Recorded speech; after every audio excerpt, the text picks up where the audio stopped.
Nah, setelah jam 11 sudah wudhu, sudah siap-siap untuk melaksanakan wukuf. Al-Hajj di Arafah, haji itu di Arafah, wukuf. Tepat jam 11, jam setengah 12, imam sholat. Saya tetap Pak Imam untuk melakukan sunat. Ya Pak Imam, sholat zuhur dengan asar jamak kosor. Pak Imam Sutarman di depan. Oh itu peragakan juga. Peragakan aja sebentar usaha anu. Ya. Semua kan? Nah, sini. Biar semua juga ikut. Oh iya, berdiri. Semua juga ikut. Nah. Ya langsung komat saja mungkin Pak Imam kalau komat. Ya, ketua masjid harus robat. Takbir ya. Allahu Akbar, Allahu Akbar. Asyhadu an la ilaha illallah, asyhadu anna Muhammadar Rasulullah. Hayya 'alas shalah, hayya 'alal falah. Qad qamatis shalah, qad qamatis shalah. Allahu Akbar, Allahu Akbar. La ilaha illallah. Lah, iya. Dikasih tahu jamaknya. Kita jamaknya jamak takbir ya. Besok. Jamak takbir kosor. Cuma kok kosor aja lah takbir jamak. Kosor. Waktu dari doang.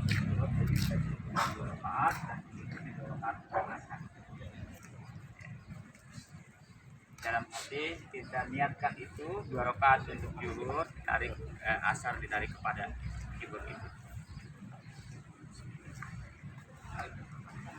Allahu Akbar.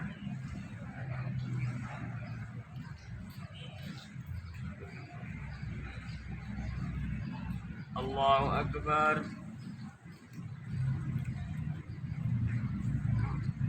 Sami Allahu liman hamidah. Allahu Akbar. Allahu Akbar. Allahu Akbar. Allahu Akbar.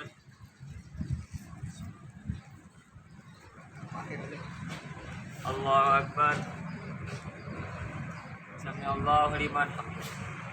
Allahu Akbar. Allahu Akbar. Allahu Akbar. Allahu Akbar. Assalamualaikum warahmatullahi wabarakatuh. Assalamualaikum warahmatullahi wabarakatuh. Komat kembali.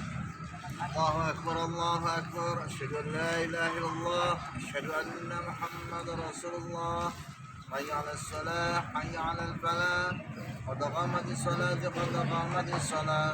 Allahu Akbar, Allahu Akbar. La ilaha illallah. Ini diikuti 2 rakaat untuk sholat asarnya ya Pak. Asar. Allahu Akbar. Allahu Akbar. Allahu Akbar. Allahu Akbar. Allahu Akbar. Allahu Akbar.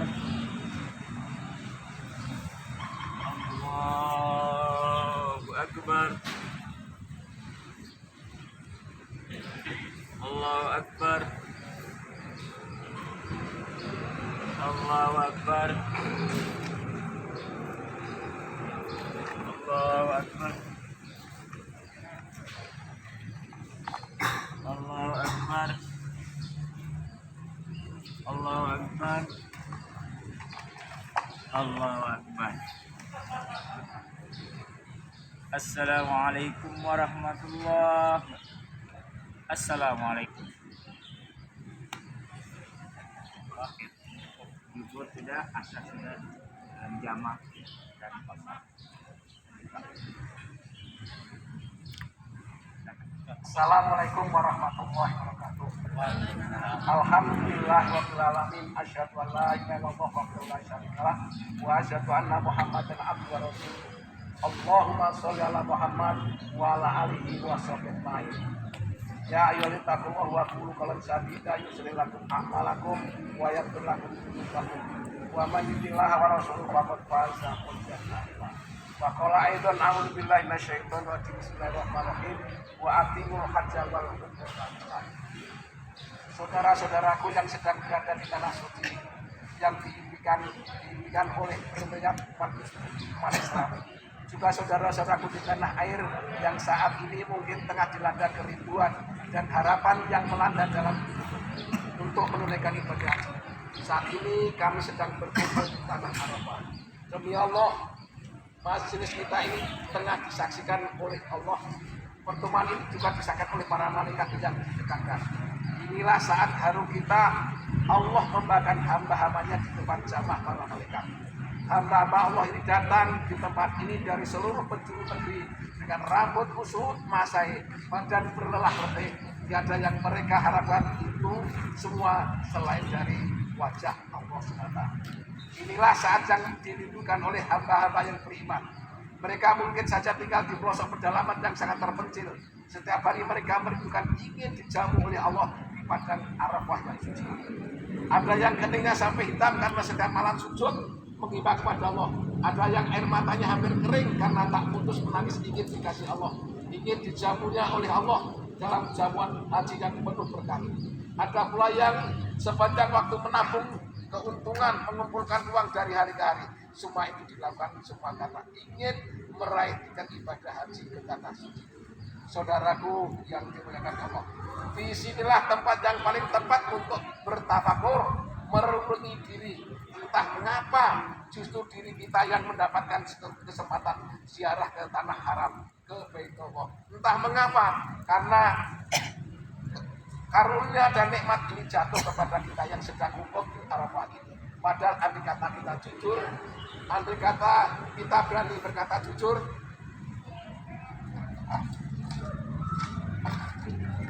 apalah kelebihan kita, apalah keunggulan kita. Coba tengok diri kita ini, kita hanyalah seonggok daging yang berbalut tulang yang terus membungkus aib dari maksiat dari hari-hari yang kita jalani. Janganlah membayangkan apa yang jauh-jauh. Sekedar membaca Al-Fatihah pun kita tidak fasih. Sholat kerap tidak khusyuk. Ketika sujud pun kita jarang teringat Allah.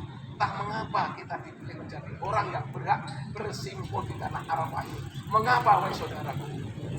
Semoga siapapun yang dihadirkan di padang ini tidak terbesit sedikitpun di hatinya kesombongan hingga merasa diri lebih hebat dan lebih besar. Berhajinya kita bukan jaminan bahwa kita itu lebih baik dari saudara-saudara kita di tanah air. Sungguh malu dan sangat malu jika merenungi kehormatan ibadah ini dengan kualitas diri kita yang sangat jauh dari kepantasan mutu seorang hamba yang soleh.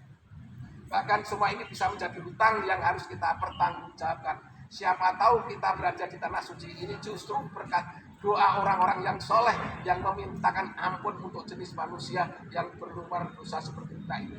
Mungkin karena ampunan yang mereka mintakan itulah yang kemudian mengantarkan kita berada di tanah suci.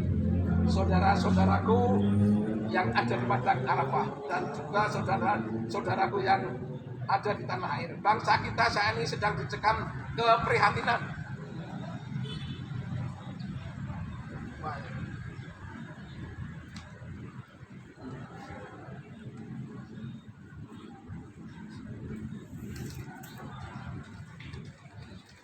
Bagi banyak orang, keprihatinan sering melahirkan betapa nestapa dan ketukaan. Namun jika kita tambah dan kreatif, bisa jadi fenomena keprihatinan ini justru akan membuat jalan bagi lahirnya solusi-solusi besar yang berguna mengurai semua nestapa yang selama ini mendera bangsa kita. Allah kuasa melakukan apa yang kita minta. Krisis iman. Saudara-saudaraku, kita semua telah tahu bala bencana silih berganti mendera bangsa kita. Belum reda kita dihantam satu bencana, sudah menyusul bencana-bencana lain yang tidak lebih ringan. Bencana ekonomi membuat jutaan manusia menganggur, bisnisnya hancur, kelaparan, bahkan ada yang terbungkus dengan kejahatan dan kehinaan. Bencana budaya membuat orang larut dalam maksiat dan sebagian mereka mati berlumuran dosa. Bencana politik membuat sekelompok orang hilang kesadaran. Ringan-ringan mereka menjaga tubuh sesama saudara sendiri dengan kekejaman yang tidak mampu dirasakan dengan bahasa manusia. Di luar itu semua masih berharap dengan gelombang bencana alam yang datang menyusul. seolah tidak memberi kita jeda waktu, walaupun sebentar saja. Bencana alam datang tanpa seorang pun bisa menerka kedatangnya. Tiba-tiba muncul melenyapkan semua kesenangan yang kita nikmati, termasuk bencana yang kemarin COVID-19 yang baru lalu. Sungguh hampar bencana menyalamkan itu. Tidak ada lagi kesombongan yang angkat bicara. Perhatikan, adakah manusia yang paling cerdas otaknya, paling kuat tubuhnya, dan paling licik siasatnya? Adakah mereka sanggup menahan gelombang bencana itu?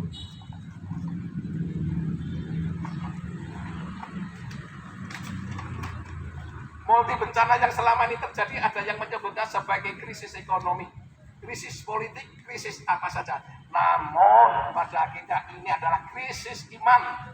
Bangsa kita belum mengenal Tuhannya dengan baik, dia tidak mengenal dirinya sendiri dengan baik, dan sejak lama bangsa kita belum mengenal jalan untuk hidup secara benar.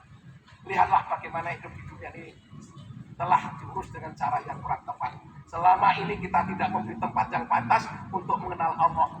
Contoh yang sangat kita agungkan adalah harta, pangkat, dan kedudukan. Apa yang kita kenal tak lebih dari perisian dunia belaka. Maka tidak usah heran, kekayaan negeri yang begitu melimpah sebagai kurnia Allah tiba-tiba berubah menjadi bala bencana yang mengerikan. Negara yang kaya tiba-tiba jadi miskin, penuh tumpukan hutang. Negara yang subur makmur tenggelam dalam banjir, tanah longsor, gunung meletus, gempa bumi yang dahsyat. Semua itu mengisyaratkan bahwa bangsa kita adalah bangsa yang kurang bersyukur. Saat ini saudara-saudaraku, kita tengah berada di hamparan tanah yang gersang, yang untuk mendapat air saja sulit. Ironisnya, di tanah air kita justru tenggelam dalam banjir. Banjir menenggelamkan rumah dan harta kekayaan yang mati-matian kita kumpulkan. Saudara-saudaraku yang baik, semoga apa yang disampaikan saat ini membuat kita semakin tahu bahwa sesungguhnya tiada yang tertukar dalam hidup ini. Setiap sesuatu ada porsi dan tempatnya sendiri-sendiri. Bala dan bencana tidak akan menimpa, kecuali akan kembali kepada pembuatnya sendiri. Mengutuk, menyalahkan, mencemooh, silakan saja sesuka hati. Namun ingat, semua itu tidak akan berguna untuk menyelesaikan masalah. Masalah utama kita bukan pada orang lain, namun lebih pada hati kita sendiri yang rusak digerogoti oleh penyakit TBCSS. Takhayul, bid'ah, khurafat, sekularisme.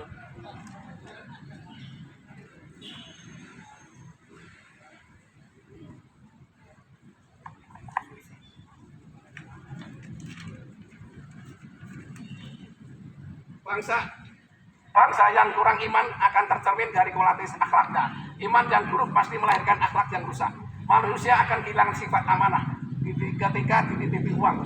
Uang itu akan segera lenyap dengan tidak jelas hasilnya. Bermain politik pun akan menjadi kotor, berdagang menjadi curang.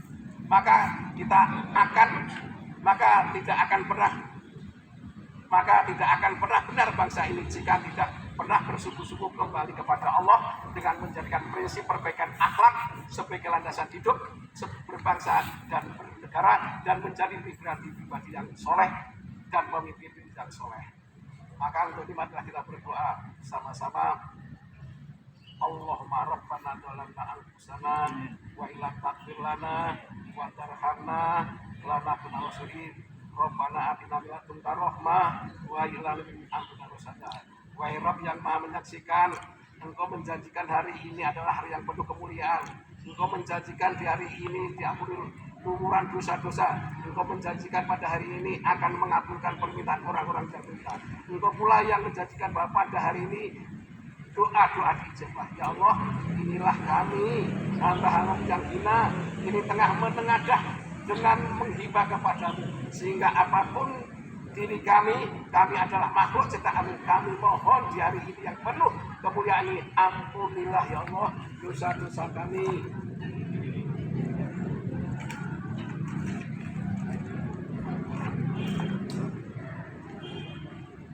Wahai Rabb kami, sungguh kami telah zalim terhadap diri kami. Jika Engkau tidak mengampuni dan mengasihi kami, tentulah kami akan menjadi orang-orang yang beriman. Ya Allah, ampuni sebusuk-busuk apapun diri kami, ampuni segala apapun masa lalu kami, ampuni sini apapun aib kami. Tuhai Allah yang Maha mendengar, ampunilah orang tua kami, ampunilah segala kezaliman kami kepada ibu bapak kami. Andai kata kedoran kami menjadi penggelap kehidupan mereka, maka jadikanlah kami saat ini menjadi anak-anak yang soleh dan solehah yang dapat menjadi cahaya bagi kehidupan orang tua kami di dunia dan di akhirat. Ya Allah, ampunilah kami dan kedua orang kami, kasihilah mereka seperti mereka mengasihi yang membenci.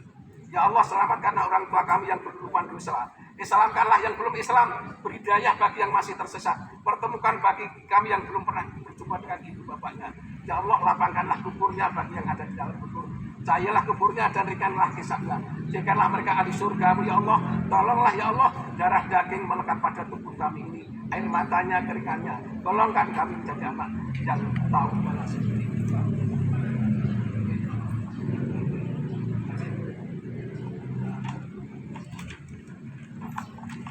Ya Allah, selamatkanlah seluruh keluarga kami.